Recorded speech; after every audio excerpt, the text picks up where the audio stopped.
धर्म के नाम पे इस तरीके की वारदात कर रहा है तो उससे घटिया, उससे गद्दार इस देश में कोई नहीं है। उसे देश से तुरंत बाहर कर देना चाहिए। सरकार वहाँ की है जो पूरी तरीके से उग्रवादी और उग्रवादी को समर्पित दूसरे पाकिस्तान के समर्थित की तरह, और वो टोटल फेलियर है फारूक अब्दुल्ला सरकार। उसी जगह उसी तरह से मारा जाए, कहीं ना कहीं गद्दार हमारे बीच में छुपे हुए। जम्मू कश्मीर में राष्ट्रपति शासन लागू किया जाए इस समय। नमस्कार, स्वागत है आपका हमारे डिजिटल मीडिया प्लेटफॉर्म दी हो हल्ला पर। मैं हूं आपके साथ रागिनी। जम्मू कश्मीर के पहलगाम में कल जो हत्याएं की गई, आतंकवादी हमला हुआ जिसमें 27 लोगों की मौत हो गई, उसको लेकर देश भर में रोष व्याप्त है और राजधानी लखनऊ में भी प्रदर्शन किए जा रहे हैं। हमारे साथ यहाँ पर शिक्षक संघ के कुछ लोग मौजूद हैं, उनसे जानेंगे कि जिस तरीके से ये विरोध प्रदर्शन किया गया और कहा गया कि आतंकवाद को नहीं सहा जाएगा, हिंदू एक है ये कहा जा रहा है, लेकिन जिस तरीके से पश्चिम बंगाल में भी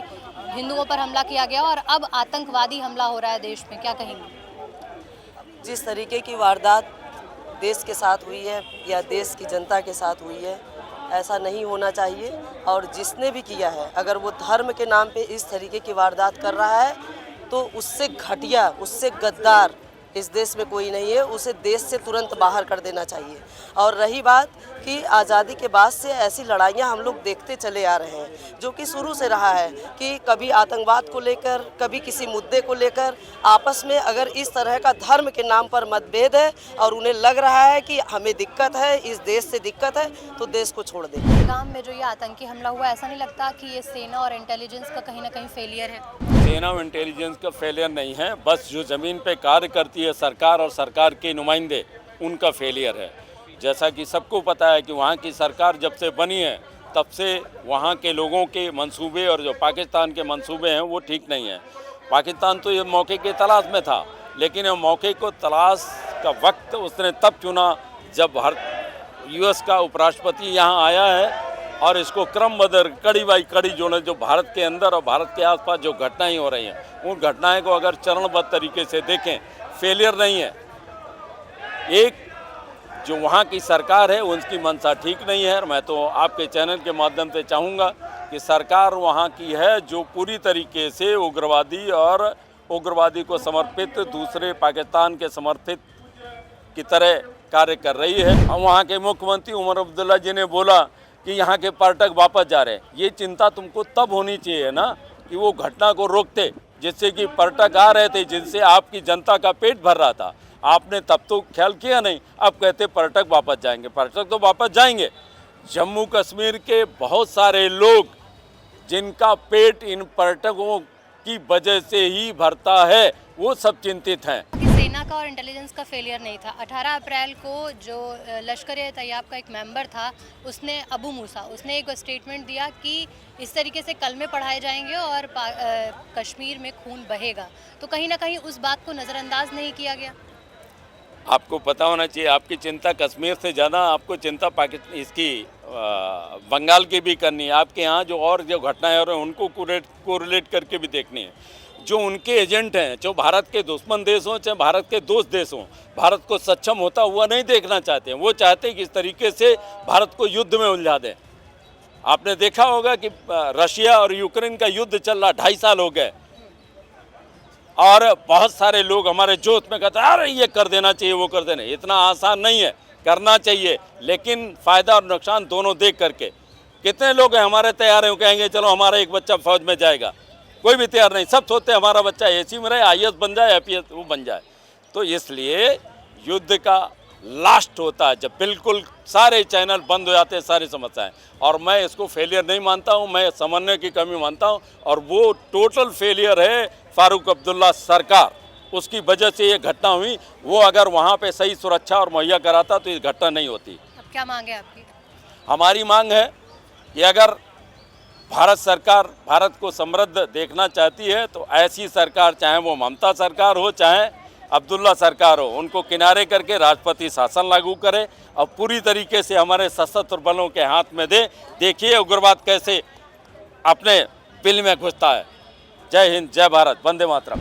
मैम, सरकार से एक ही मांग है अब कि ये सरकार तुरंत इसके लिए एक्शन ले। हमें एक्शन चाहिए, भले उसके लिए हम सब भी उनके साथ हैं, लेकिन हमारी केवल एक ही रिक्वेस्ट है कि हमें एक्शन चाहिए और उनके लिए अगेन ऐसा एक्शन लिया जाए कि उसके बाद फिर वो कोई भी ऐसा काम ऐसा करने नहीं से लग रहा डरे। कि 370 हटने के बाद जहां सरकार जो है वो निश्चिंत हो गई, जो इंटेलिजेंस है देश की वो निश्चिंत हो गई और जो पाकिस्तान है वो सतर्क हो गया, शायद उसी की वजह से ये हमला हुआ है, ऐसा नहीं लगता? नहीं, ऐसा नहीं है मैम। निश्चिंतता थी, एक अलग चीज़ है कि भाई स्वतंत्रता के बाद हमें भी निश्चिंतता हो गई थी कि हम स्वतंत्र हैं, लेकिन क्या आज हम स्वतंत्र हैं? कई मामलों में आज भी हम अपने आप को स्वतंत्र नहीं मानते हैं। तो ऐसा नहीं है, लेकिन जो होता है that is for the good. शायद कहीं ना कहीं हो सकता है हम थोड़ा थे, लेकिन फिर हमें फिर से सजग होकर के अपने देश के लिए जागना है और देश के हित में काम करना है, ताकि ये बुराई खत्म धर्म हो को सके। लेकर जिस तरीके से वार किया जा रहा है, हिंदू धर्म जैसे कहा गया कि उन लोगों से पूछा गया, उनके नाम पूछे गए, और जब उन्होंने कहा हिंदू है तो पूर्ण व्यवहार है उनका। हम सब मनुष्य हैं, हम सब एक है, सदियों से रहते हैं। उनके मन में एक कैसे आया, वो निर्दयी है। उनको तो अगर वही है ना कि पकड़ के उसी जगह उसी तरह से मारा जाए। कहीं ना कहीं गद्दार हमारे बीच में है छुपे हुए, उनको ढूंढ के निकालना है देश। पीएम मोदी से क्या मांग? पीएम मोदी से यही मांग है, वो हमारे आदरणीय प्रधानमंत्री, उन्होंने ही मतलब हमें इतना आश्वस्त कर रखा है, हमें सुरक्षित कर रखा है। उनसे यही मांग है कि पूरे देश को जम्मू कश्मीर वो नहीं बनने देंगे। हम उनको आश्वस्त करते हैं कि हम भी नहीं बनने देंगे। वो जब भी कोई कदम उठाएंगे हम बिल्कुल उनका साथ देंगे। हम चाहते हैं कि भाई सुरक्षा फ़िलहाल तो बढ़ाई जाए, लेकिन जम्मू कश्मीर में राष्ट्रपति शासन लागू किया जाए इस समय, और वहाँ दोबारा इलेक्शन करवाए। आम जनता का परसेप्शन ये है कि जो भी सिक्योरिटी का मैटर है वो उसमें सिर्फ सेना ही इन्वॉल्व होती है। ऐसा नहीं है। हमारा एक बहुत बड़ा नेटवर्क है, उसमें सेंट्रल पैरामिलिट्री फोर्सेस भी हैं, इनके सिविल पुलिस भी है, हमारी सेना भी है। सबके रोल अलग अलग हैं। हमारी सेना, हाँ, इसके बाद होता है अगर सरकार कोई सोचती है हमें कोई एक्शन, जैसे ट्रांस बॉर्डर जो पेट्रोलिंग हुई या एक्शन लिया गया जिसको आप सर्जिकल कहते हैं, ये सब है सेना के। अगर उसको दिया जाता, वो छूट दी जाती इसके बाद, तो सेना उसको निभाएगी, तैयार है। लेकिन जहाँ तक ये जो सिक्योरिटी का सवाल है, इसमें सारे लोग इन्वॉल्व हैं, इवन पब्लिक भी इन्वॉल्व है, आईबी है, सीबीआई है, ये जितने महकमे हैं सब लोग उसमें इन्वॉल्व हैं। सिर्फ एक सेना नहीं, सेना हर जगह नहीं खड़ी है। अब जैसे लखनऊ में आप मान लीजिए सेना हमारे कैंट में है, यहाँ नहीं है, यहाँ पुलिस का दायरा है। कहीं ना कहीं इस तरीके की नज़रअंदाजी उन 27 पर्यटकों को भारी पड़ी है। जरूर कुछ न कुछ कमी हुई, इसको तो कोई इनकार नहीं कर सकता। तभी तो ये घटना हुई है। वो कहाँ से आए हैं, किसने सपोर्ट दिया है, क्यों उन्होंने अपना ऑपरेशन पूरा किया है। पुलवामा अटैक जब हुआ था तब कहा गया था कि अब ऐसी स्थिति दोबारा नहीं होगी देश में, लेकिन एक बार फिर वैसी ही स्थिति। तब भी सवाल उठ रहे थे कि आखिर कैसे हुआ पुलवामा, कैसे इंटेलिजेंस में कहीं ना कहीं कमी रही कि वो इतना बड़ा हादसा हुआ सेना के साथ, सेना के बाद अब पर्यटकों के साथ ये हादसा होना। हर चीज़ के पीछे कोई न कोई एक मकसद होता है। आप पुलवामा की बात कर रहे हैं, पुलवामा में किसके ऊपर अटैक हुआ था? सेना नहीं थी, एजेंसी थी, सिक्योरिटी एजेंसी सीआरपीएफ थी, वो अलग फोर्स है। फिर भी हम मानते हैं वो हमारे हिस्सा ही है। लैब्स था वहाँ पे, कमी थी, जो भी है, लेकिन उनका वहाँ आतंकवादियों का क्या मकसद था? उनका मकसद था कि सुरक्षा एजेंसी पर हमला करो ताकि इनको बदनामी हो कि ये अपने देश को संभालने में काबिल नहीं है, ये सरकार जो है कमज़ोर है। ये वाला अटैक जो अभी हुआ है, आप क्या समझते हैं आतंक उनका क्या मकसद हो सकता है?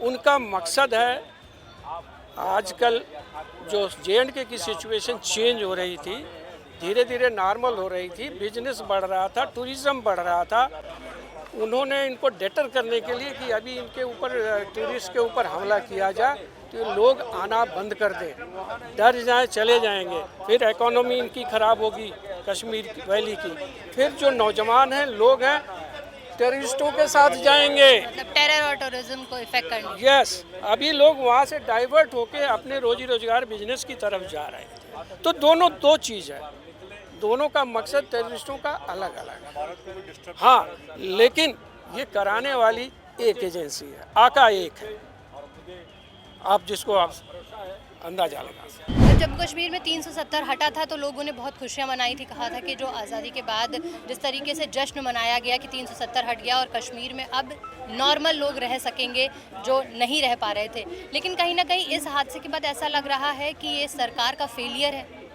फेलियर नहीं कहेंगे इसे एक बड़ी चेतावनी है हम लोगों के लिए कि इनके अंदर जो इंसानियत है वो कभी नहीं बदल सकती, ये कभी नहीं सुधर सकते।